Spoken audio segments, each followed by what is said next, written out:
എക്സാമിന് ജയിക്കാൻ പറ്റില്ലെങ്കിൽ ഞാൻ വല്ല ആറ്റിലും ചാടത്തുള്ളൂ എന്ന് വിചാരിച്ചിട്ടാണ് വന്നത്.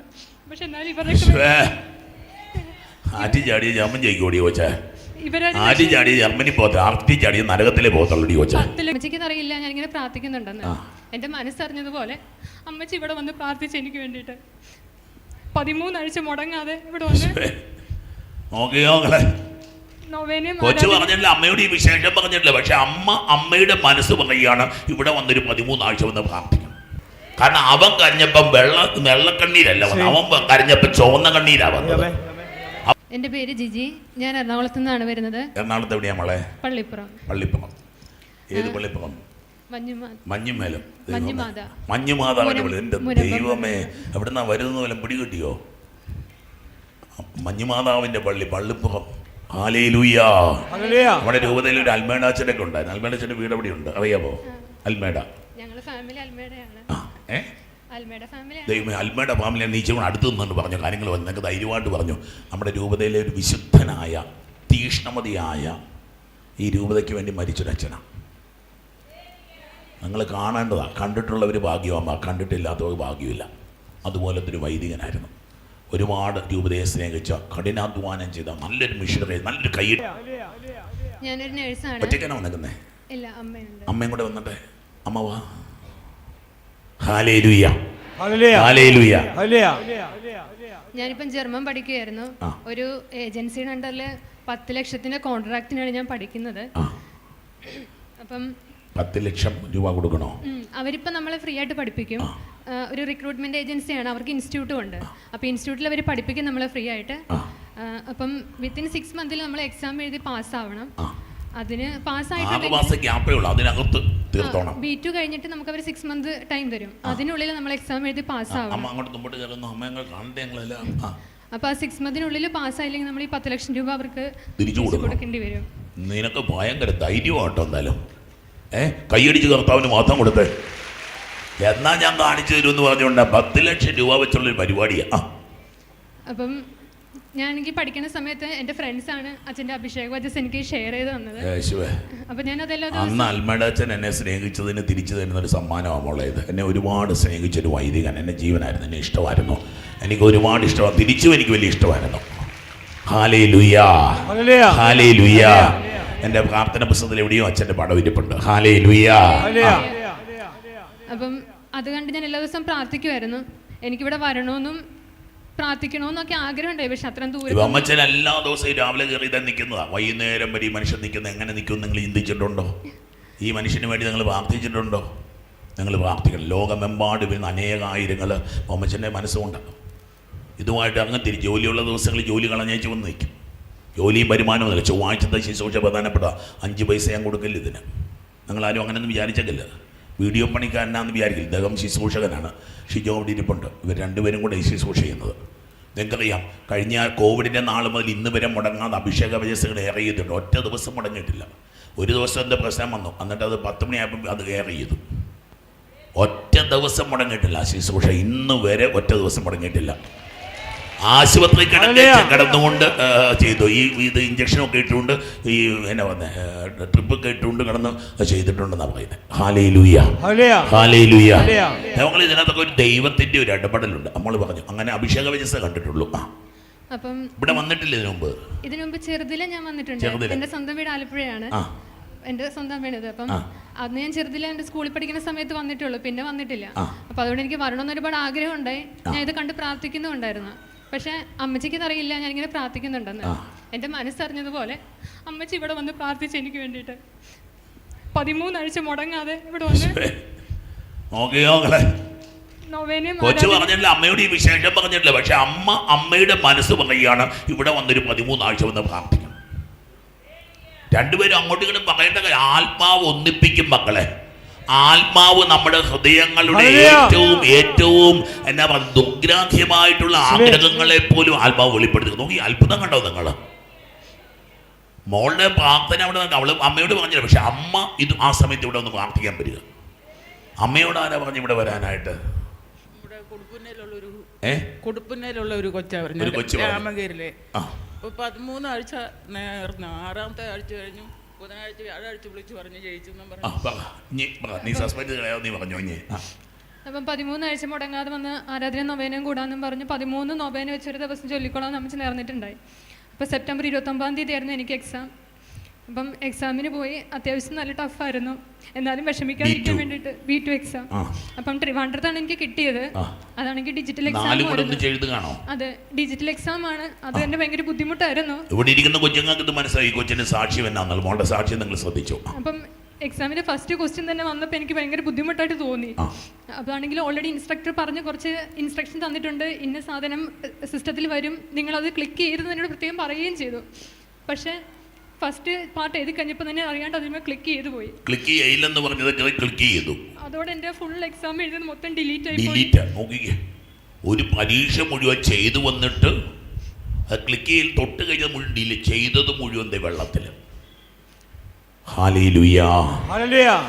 സിസ്റ്റം മൊത്തത്തോട് ഓഫ് ആയി പോയി.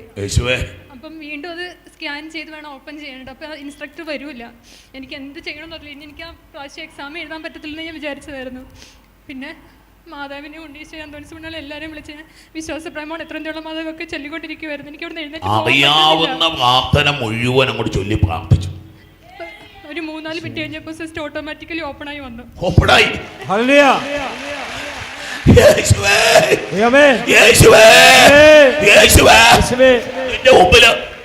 ഏത് അസാധ്യമായ കാര്യങ്ങളും ഏത് ഇമ്പോസിബിൾ ആയിട്ടുള്ള കാര്യവും നിന്റെ പ്രാർത്ഥനയുടെ മുമ്പിൽ, നിന്റെ കണ്ണീരിന്റെ മുമ്പിൽ നിന്റെ ദൈവം തുറന്നു തന്നിരിക്കും. എന്തെല്ലാം പിടി ഞെക്കിയായിരുന്നോ? ഒന്നും ചെയ്തില്ല, ഞാൻ പ്രാർത്ഥിച്ചത് മാത്രമേ ഉള്ളൂ. പക്ഷെ തൊട്ടുപോലുമില്ല. ചെയ്ത ആൻസറുകൾ പോയെങ്കിലും എനിക്ക് ആദ്യം തൊട്ട് മൊത്തം ക്വസ്റ്റ്യൻസ് വീണ്ടും കിട്ടി. ആൻസർ പോയെങ്കിലും എനിക്ക് ചെയ്ത് അറിയാവുന്നത് കൊണ്ട് ഞാൻ വീണ്ടും പെട്ടെന്ന് ഇവിടെ എനിക്ക് ആൻസർ എല്ലാം ചെയ്യാൻ പറ്റി. എക്സാം കഴിഞ്ഞിറങ്ങി. സ്പീക്കിംഗ് അത്യാവശ്യം നല്ല ബുദ്ധിമുട്ടായിരുന്നു. എന്നാലും ഞാൻ പറഞ്ഞു, ഇതിന് എക്സാമിന് ജയിക്കാൻ പറ്റില്ലെങ്കിൽ ഞാൻ വല്ല ആറ്റിലും ചാടത്തുള്ളൂ എന്ന് വിചാരിച്ചിട്ടാണ് വന്നത്. പക്ഷെ എന്നാലും ഇവരുടെ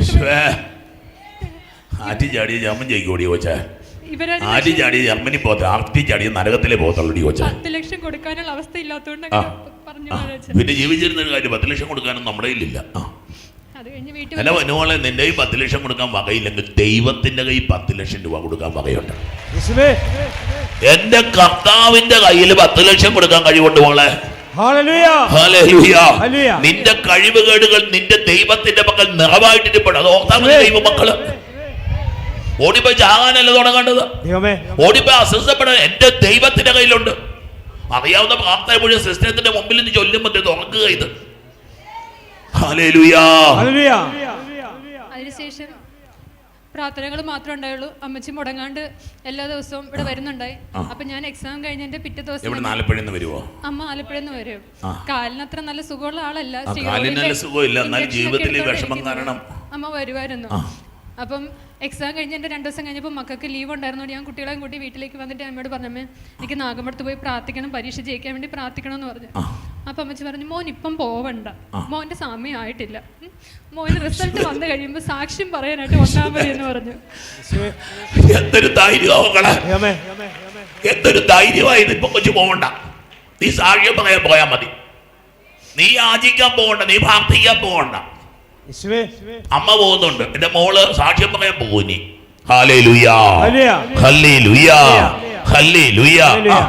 ആ വരവിന്റെ 6ാമത്തെ ആഴ്ച എന്റെ റിസൾട്ട് വന്നു. ഞാൻ പാസ്സായി. എന്റെ ബാച്ചിൽ ഞങ്ങൾ 10 പേര് എഴുതിയതാണ്. 13 ആഴ്ച വന്നോളാവുന്ന കാല് പെയ്യാത്ത അമ്മ നേർന്നിരിക്കുക. കാലും കയ്യും ഒന്നുമല്ല പ്രശ്നം, അനുഗ്രഹമാ വിഷയം. എന്റെ സൗകര്യവും എന്റെ ഇഷ്ടവും അല്ല വിഷയം, ദൈവത്തിന്റെ അനുഗ്രഹ വിഷയം. 6ാമത്തെ ആഴ്ച ഇവിടെ അനുഗ്രഹം കിട്ടുക. ഇത് 7ാമത്തെ ആഴ്ചയാ. കൈ അടിച്ച് കർത്താവിന് മഹത്വം കൊടുക്കുക. കൈ നോവുന്ന പോലെ കൈയടിക്കുക. ഈ ഒരു തകർച്ചയിലോ ഒരു ദുരന്തത്തിലോ ആണെങ്കിൽ നീ കൈയടിച്ച് കർത്താവിന് മഹത്വം കൊടുക്കുക. നിന്റെ കുഞ്ഞൊരു പരീക്ഷ എഴുതുന്നുണ്ടെങ്കിൽ നീ കർത്താവിന് കൈയടിച്ച് മഹത്വം കൊടുക്കുക. ഹല്ലേലൂയ. എത്ര പേര് പരീക്ഷ എഴുതി? എന്റെ ബാച്ചിൽ 10 പേരായിരുന്നു. ഞങ്ങൾ ഫുൾ ഇൻസ്റ്റിറ്റ്യൂട്ടിൽ 24 പേരെ എഴുതിയത്. ഞങ്ങൾ അറിഞ്ഞത് വെച്ചിട്ടാണെങ്കിൽ ഞങ്ങൾ 3 പേരോ 4 പേരാണ് ജയിച്ചേക്കുന്നത്. അത് എന്റെ കൂടെ എഴുതി ഞങ്ങൾ 2 പേരെ ജയിച്ചിട്ടുള്ളൂ. കൂടെ എഴുതിയ 2 പേര്, നിങ്ങൾ 2 പേര്, ഞാനും വേറൊരു ആൺകുട്ടി ഉണ്ടായിരുന്നു. ഞങ്ങൾ 2 പേരും മാത്രമേ ജയിച്ചുള്ളൂ, ബാക്കി 8 പേരും ഫെയിലായി. അവര് 10 ലക്ഷം രൂപ കൊടുക്കണം. അവർക്ക് ഇനി 2-3 മാസം കൂടി ടൈം കൊടുത്തിട്ടുണ്ട്. അതിനുള്ളിൽ ഇല്ലെങ്കിൽ ഒരു 10 ലക്ഷം രൂപ തിരിച്ചു കൊടുക്കേണ്ടി വരും. നോക്കിക്കോ മക്കളെ, ഉള്ളിൽ നിന്ന പ്രാർത്ഥന, ഉള്ളിന്മേൽ നിന്ന പ്രാർത്ഥന, ത്യാഗം എടുത്ത പ്രാർത്ഥന. Hallelujah, hallelujah, hallelujah, hallelujah. First ചാൻസിൽ ജയിച്ചു. ഫസ്റ്റ് ചാൻസിൽ 4 എഴുതിയെടുത്തു. ഞാൻ OIT 2 പ്രാവശ്യം ഫെയിലായി നിൽക്കുന്ന ഒരു വ്യക്തിയായിരുന്നു. OIT എന്ന് പറഞ്ഞാൽ ആർക്കും എഴുതി ജയിക്കാവുന്ന പരീക്ഷയുടെ പേര് OIT എന്നൊക്കെ പറഞ്ഞാൽ, അത്യാവശ്യം ഇംഗ്ലീഷും കുറച്ച് കോമൺ സെൻസും ഉണ്ടെങ്കിൽ എഴുതിയെടുക്കാവുന്ന പരീക്ഷയുടെ പേര് ഈ OIT എന്നൊക്കെ പറഞ്ഞത്. പക്ഷെ B2 എന്നൊക്കെ പറയുന്നത് ഫസ്റ്റ് ചാൻസിൽ എഴുതി എന്നൊക്കെ പറഞ്ഞാൽ എനിക്കറിയില്ല എന്നാ പറയേണ്ടതെന്ന്. Hallelujah, hallelujah. സാധാരണ 2-3 ഒക്കെ ജയിക്കും ചിലർ. നല്ല മിടുക്കുകളാണ് 3 ജയിക്കും. ഞങ്ങളുടെ ഇൻസ്റ്റിറ്റ്യൂട്ടിൽ 4-5 പ്രാവശ്യം ചെയ്തിട്ടും ജയിക്കാത്ത കുട്ടികളാണ് നിൽക്കുന്നത്. അപ്പം പഠിപ്പിക്കുന്ന സമയത്ത് ചില സമയത്ത് B1 കുറച്ച് മാർക്ക് കുറവായിരുന്നു. അപ്പോഴും ഞങ്ങളുടെ മിസ്സ് പറഞ്ഞു, എനിക്ക് പ്രതീക്ഷയുള്ള 1-2 പേരുണ്ട്, അവരെ ജയിക്കത്തുള്ളൂ, ബാക്കി നിങ്ങളൊക്കെ ഫെയിലാകും, പ്രത്യേകിച്ച് നേഴ്സുമാർ. നല്ല ടീച്ചറാണല്ലോ, അങ്ങനത്തെ ഒരു ടീച്ചറുണ്ടോ? നിങ്ങളെല്ലാം തോറ്റു പോകത്തുള്ളൂ എന്ന് എനിക്കറിയാമോ. ഏതെങ്കിലും ടീച്ചർമാർ ഇത് കേൾക്കുന്നുണ്ട്, കുഞ്ഞുങ്ങളുടെ മുഖത്ത് നോക്കി ഇത് പറഞ്ഞേക്കില്ല. അത് ഞങ്ങളുടെ അതൊരു ഇൻസ്റ്റിറ്റ്യൂട്ടിൽ ബന്ധനമായിട്ട് മാറും പിള്ളേരുടെ മേലെ. നീ ജയിക്കൂടാ കൊച്ചെ, നീ പഠിക്കണമെന്ന് വേണം, നീ പഠിക്കുമോളെ, നീ ജയിക്കുന്നു പറയാം. നിങ്ങളുടെ ഹൃദയത്തിൻ്റെ പ്രാർത്ഥനയും കൂട്ടിയാൽ അത് പറയുന്നത് സംഭവിക്കും. എല്ലാം പൊട്ടിപ്പോകുന്നൊക്കെ പറഞ്ഞ് പഠിപ്പിക്കുന്ന ടീച്ചറിൻ്റെ എങ്ങനെ രക്ഷപ്പെടാനാ? Hallelujah, hallelujah. ഒരിക്കലും അധ്യാപകൻ ആരെങ്കിലും ഇത് കേൾക്കുന്നുണ്ടെങ്കിൽ നിങ്ങളുടെ കുട്ടികളെ അനുഗ്രഹിക്കുക അല്ലാതെ അവരെ പറ്റി നല്ലത് പറയുകയല്ല. നമ്മൾ വിചാരിക്കും അവരെ പ്രോത്സാഹിപ്പിക്കാനല്ലത്, പ്രോത്സാഹിപ്പിക്കാനല്ലത്. ശരിക്കും നീ തോറ്റുപോകണമെന്ന് പറഞ്ഞാൽ പേടിപ്പിക്കാനല്ലത്. ഇന്നത്തെ കാലത്ത്, പണ്ട് കാലത്ത് അങ്ങനെയായിരുന്നു. ഇന്ന് കാലത്തെല്ലാം തിരിഞ്ഞു കഴിഞ്ഞു. നീ ജയിക്കൂടാ മോനെ. എൻ്റെ അടുത്ത് വരാറുണ്ട് ചില അമ്മമാരും അപ്പന്മാരും പുസ്തകക്കെട്ടും ഒക്കെ ആയിട്ട്. കഴിഞ്ഞ ആഴ്ച കൊണ്ട് അമ്മയുടെ തോളയിലാണ് കിടക്കുന്നത് പുസ്തകം മുഴുവനും കൂടെ. കിട്ടിയ മാർക്കെല്ലാം 10 താഴെയല്ല, 5 താഴെ. നിങ്ങൾക്ക് ഞാൻ ചുമ്മാ മാശ പറയുന്നില്ല, 5 താഴെ മാർക്ക്. 10ാം ക്ലാസ്സിൽ ഇത്തവണ പരീക്ഷ എഴുതാൻ പോകുന്നതിൻ്റെ കാര്യവും പറയുന്നത് 5 താഴെ. 1, 2, 3, 4, 5, 5, 4, 3, 2, 1 ഇവനാ എഴുതാൻ പോകുന്നത്. ഞാൻ പറഞ്ഞു പൊന്നോട്ടാ, നവംബർ മാസമായുള്ളൂടാ. നവംബർ, ജനുവരി, ഫെബ്രുവരി, മാർച്ച് 3 മാസം മതിയുടെ ഇത് പഠിച്ചെടുക്കാൻ. അച്ഛനടുത്ത് വരുന്ന പിള്ളേരോട് അച്ഛൻ പറഞ്ഞു കൊടുക്കുന്ന കാര്യം 3 മാസം ഞാൻ പറയുന്നത് നീ കേട്ടോണം. ഫോൺ ഇനി മേലെ തൊട്ട് പോകല്ലേ നീ. അമ്മ പ്രാർത്ഥിക്കാൻ വിളിക്കുന്ന നീ പോയിരുന്നു പ്രാർത്ഥിച്ചോണം. നീ സ്വന്തമായിട്ട് ദുമേനെ കൂടി ചൊല്ലിക്കണം, നീ ജവമാലി ചൊല്ലിക്കും. ഞാൻ വെല്ലുവിളിച്ചാൽ നിനക്ക് 90% മാർക്ക് കിട്ടാൻ പോവുക. ഒന്നും അറിയാത്തവനോട് ഇത് പറഞ്ഞു കൊടുക്കുന്നത്. ഇന്ന് രാവിലെ ആരെ സാക്ഷി പറയുന്നുണ്ടായിരുന്നു, കൊച്ച് ഒന്നും പഠിക്കാത്ത കൊച്ചിന് 90+ അബവ് മാർക്ക് കിട്ടിയെന്ന് പറഞ്ഞത് രാവിലെ ഒരു അമ്മ സാക്ഷ്യപ്പെടുത്തുന്നു. ഇതകത്ത് കിടപ്പുണ്ടെന്ന്, ഇതകത്ത് കിടപ്പുണ്ട്. വിജയം കിടപ്പുണ്ട്, അനുഗ്രഹം കിടപ്പുണ്ട്, സൗഖ്യം കിടപ്പുണ്ട്, രക്ഷ കിടപ്പുണ്ട്. Hallelujah, hallelujah, hallelujah. പ്രോസസ്സിംഗ് നടക്കുന്നേ ഉള്ളൂ അച്ഛാ. അതിന് ജർമ്മൻ ഇന്റർവ്യൂ വരണം. ഹോസ്പിറ്റൽ ഇന്റർവ്യൂ കിട്ടി കഴിഞ്ഞിട്ട് പ്രോസസ്സിംഗ് സ്റ്റാർട്ട് ചെയ്തു. പക്ഷേ ഈ ഏജൻസിക്കാർ അതെല്ലാം ചെയ്തോളൂ അല്ലേ? ഏജൻസിക്കാർ ചെയ്തോളൂ അച്ഛാ. ഇത്രയും വലിയ അനുഗ്രഹം തന്ന എൻ്റെ 1000 നന്ദി പറയുന്നു. പരീക്ഷ ജയിച്ച മാത്രമല്ല, ഷട്ട് ഡൗൺ ആയ കമ്പ്യൂട്ടർ സ്റ്റാർട്ട് ചെയ്യുന്നൊക്കെ പറഞ്ഞാൽ ഞാൻ ഇമാജിൻ. കമ്പ്യൂട്ടർ ഉപയോഗിക്കുന്ന മക്കളല്ലേ നിങ്ങൾ ഫോൺ ഓഫ് ചെയ്ത് വെച്ചാൽ ഫോൺ പിന്നെ സ്റ്റാർട്ട് ചെയ്യുമോ?